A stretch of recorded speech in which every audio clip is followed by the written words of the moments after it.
পশ্চিমবঙ্গ থেকে দুজন যে রাম মন্দিরে রামলালার প্রাণ প্রতিষ্ঠা দিবসে আমন্ত্রণ পেয়েছেন তার মধ্যে অন্যতম হলেন আসানসোলের বাসিন্দা অভয় কুমার বানওয়াল।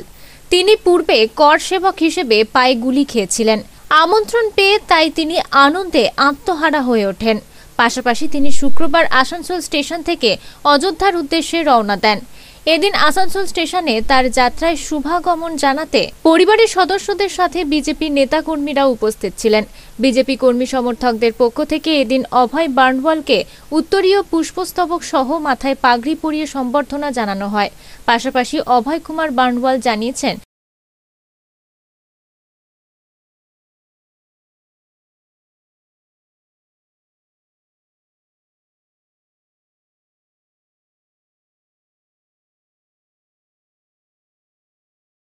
তিনি এক ঐতিহাসিক মুহূর্তের সাক্ষী হতে চলেছেন।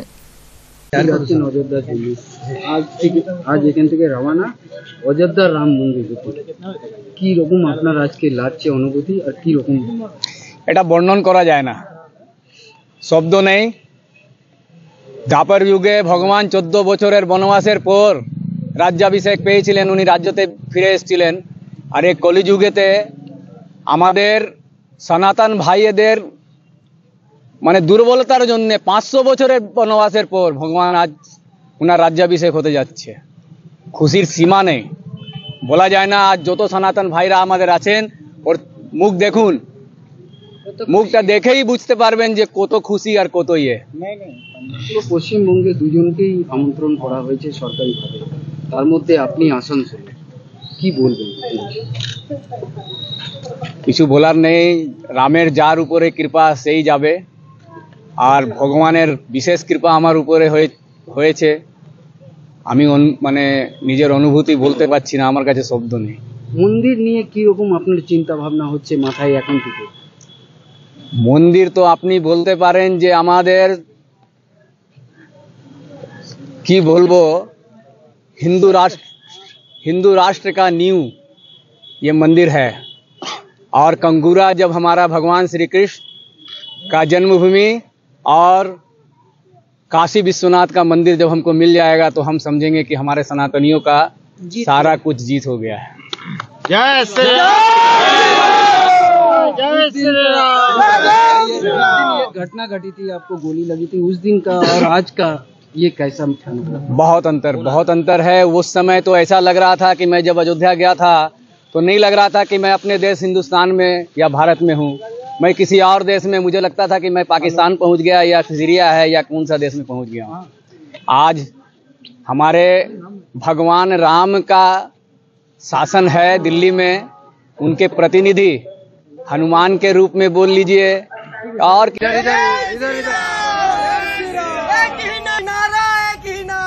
श्री राम, जय रघुवंशी अयोध्यापति रामचंद्र की जय, रामचंद्र की। बहुत अच्छा लग रहा है भैया, इतनी गर्व, इतनी खुशी कि मैं आज जिंदगी में पहली बार मुझे इतना अच्छा लग रहा है।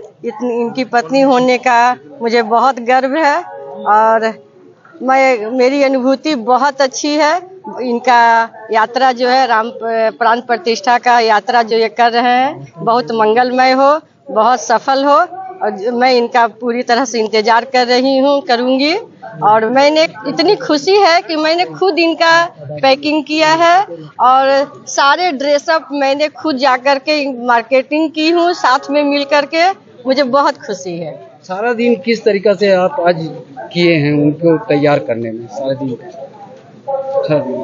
कॉल्स भी बहुत आ रहे थे इनकी बधाई और शुभकामना देने के लिए।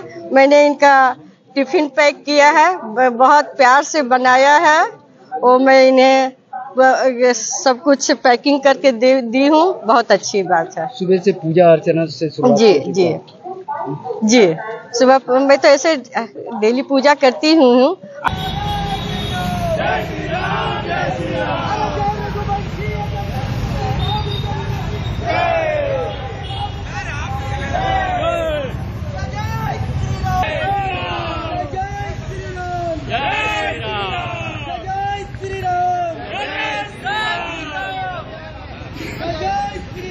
কিসের জন্য এখানে? অভয় বর্ণওয়াল জি আমাদের এখানে আছেন, যিনি কারসভার সময় ছিলেন এবং যার পায়ে গুলি লেগেছিল।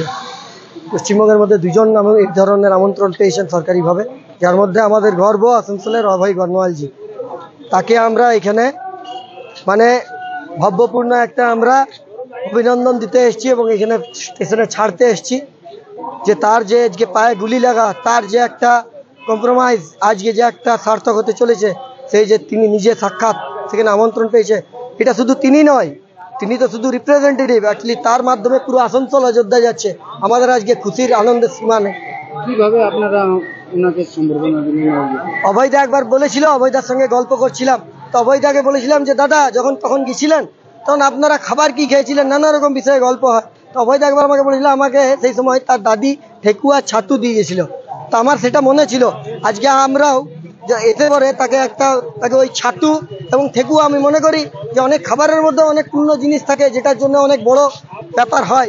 তা আজকে এইগুলো জিনিস ছোট ছোট ব্যাপার, কিন্তু মাথায় রাখতে হয় এগুলো দিয়ে সবাই যে যা পেরেছে, মানে কেউ ফুল পুষ্পস্তবক, কেউ মালা, হ্যাঁ, কেউ উত্তরীয় দিয়ে, কেউ মাথায় মুকুট দিয়ে, তাকে এরকম ভাবে মানে খুশির সীমা নেই, মুখে আমরা ভাষা হারিয়ে ফেলছি। এরকম একটা পরিবেশ তৈরি হয়েছে এবং পুরো আসানসোল আজকে পুরো রামময়। আসানসোল থেকে সৌমিত্র গাঙ্গুলির রিপোর্ট, আনন্দ বার্তা।